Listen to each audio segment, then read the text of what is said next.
ప్రభు యేసు ప్రభు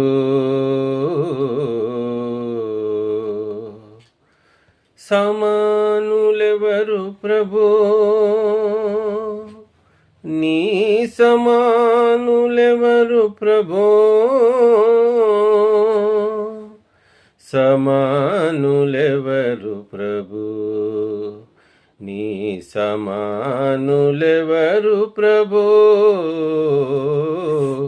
సమానులెవరు ప్రభు. సమస్త మానవ శ్రమానుభవమును, సమస్త మానవ శ్రమానుభవమును సహించి వహించి ప్రేమించగలని, సహించి వహించి ప్రేమించగలని నీ సమానులెవరు ప్రభు. నిజమేనండి, ఆయనకు సమములైన వారు మరి ఎవరు లేరు. ఎందులోనూ ఆయనకి సమానులుగా ఎవరు లేరు, సరిరారు.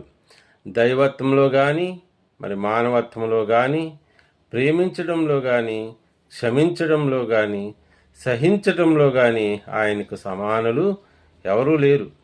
ఎందుకు అంటే తమ బలాన్ని బట్టి బలహీనులైన తన వారిని బాధించేవారు ఈ లోకంలో ఉన్నారు. తమ ధనాన్ని బట్టి దరిద్రతలో ఉన్న తన సహోదరులను దూరం పెట్టేవారు ఈ లోకంలో ఉన్నారు. అధికారాన్ని బట్టి అణగారిన ప్రజలను మరి అణచివేసేవారు ఈ లోకంలో ఉన్నారు.